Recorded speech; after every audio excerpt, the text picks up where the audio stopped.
to all who have come to honor the herald of a new dawn.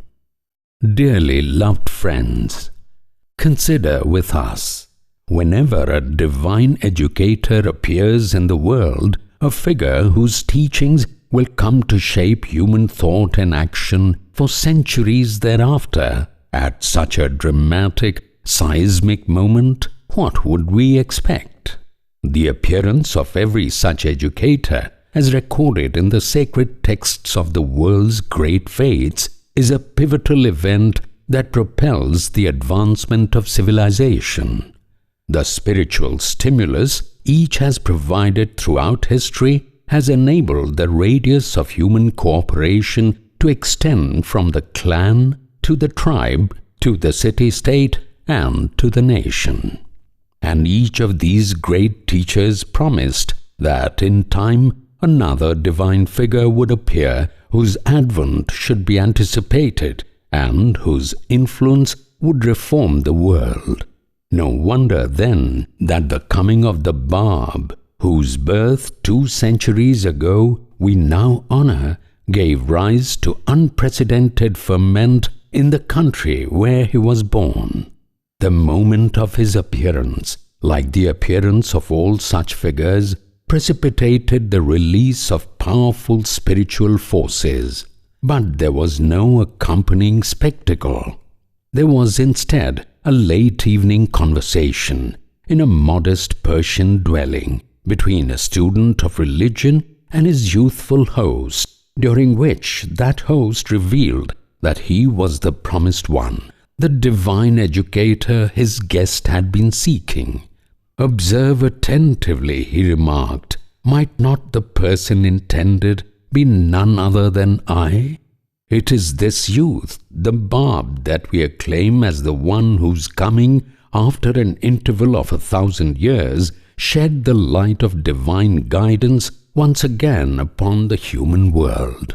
From this first moment unfolded all that has since come to pass. The Bab's writings flowed profusely from his pen, disclosing profound truths, dismissing superstitions that held sway in his day, urging the people to recognize the significance of the times, castigating the hypocrisy of the leaders, and summoning the world to an exalted standard of conduct. O peoples of the earth, he declares in one of his major works, verily, the resplendent light of God hath appeared in your midst, that ye may be guided aright to the ways of peace, and, by the leave of God, step out of the darkness into the light, and onto this far extended path of truth." His influence spread with extraordinary rapidity, reaching beyond the limits of Persia. Observers were astonished alike by the fast-swelling numbers of his followers, and by their deeds of unsurpassed bravery and devotion. Accounts of the Bab's life, the swift arc it traced, and the magic drama that ended it, induced curious souls to travel to Persia and investigate further, and inspired a range of artistic tributes to this person. The brilliance of the light of the Bab seems the more dazzling when set against the darkness of the social milieu in which he appeared. 19th century Persia was far removed from its glory days when its civilization was the envy of the world. Ignorance now prevailed. Senseless dogmas went unchallenged. Inequality was fueled by rampant corruption. Religion, the foundation of Persia's former prosperity, had become a body devoid of its animating spirit. Each succeeding year offered the subjugated masses only disillusionment and hopelessness. Oppression was complete. Then, like a spring storm, the Bab came to purge and purify, to uproot the withered and spent customs of a wayward age, and to wash away the obscuring dust from the eyes of those blinded by illusion. But the Bab had a special object in view. He sought to prepare people for the imminent appearance of Baha'u'lláh. the second of the twin luminaries destined to bring new light to humankind. This was his most insistent theme. When the day star of Baha will shine resplendent above the horizon of eternity, he instructed his followers, it is incumbent upon you to present yourselves before his throne. Thus did the Bab and, with greater splendor, Baha'u'lláh illuminate a society and an age shrouded in darkness. They inaugurated a new stage in social evolution, the stage of the unification of the entire human family. The spiritual energies they released into the world infused a new life into every sphere of endeavor, the results of which are evident in the transformation that has occurred. Material civilization has advanced immeasurably. Astounding breakthroughs in science and technology have been achieved.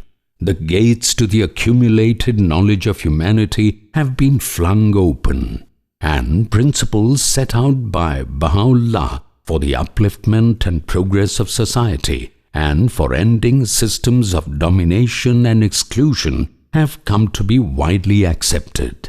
Consider his teaching that humanity is one people, or that women are equal with men, or that education must be universal, or that rational investigation of truth must prevail over fanciful theories and prejudices.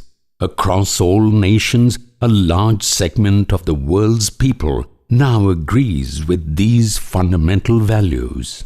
Nevertheless, arguments against these values, previously confined to the margins of serious thought, are also resurgent in society, a reminder that ideals require the force of spiritual commitment to cement them. For it is one thing to acknowledge something in principle, it is quite another to embrace it with all one's heart, and harder still to refashion society in ways that give collective expression to it.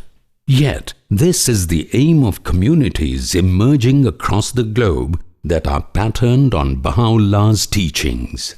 These communities are striving to focus the light of these teachings on the chronic problems that afflict the societies around them. They are devising programs of practical action centered on spiritual precepts. These are communities that champion the education of both girls and boys under all circumstances, that subscribe to an expanded conception of worship, which includes work carried out in the spirit of service, that look to spiritual aspirations rather than self-interest as the ever-flowing springs of motivation, and that inculcate a resolve to advance individual and social transformation. They seek to bring about spiritual, social, and material progress simultaneously. Above all, these are communities that define themselves by their commitment to the oneness of humanity. They value the rich diversity represented by all the world's kindreds, while maintaining that one's identity as a member of the human race has precedence before other identities and associations. They affirm the need for a global consciousness arising from a shared concern for the well-being of humankind, and they count all the people of the earth as spiritual brothers and sisters. Not content with simply belonging to such communities, Baha'u'llah's followers are making constant effort to invite like-minded souls to join them in learning how to put his teachings into effect. This brings us to the crux of our case. The matter at hand is a challenging one and requires candor. There are many noble and admirable causes in the world, and they arise from particular perspectives, each with its own merit. Is the cause of Baha'u'lláh merely one amongst them? Or is it universal, embodying the highest ideals of all humanity?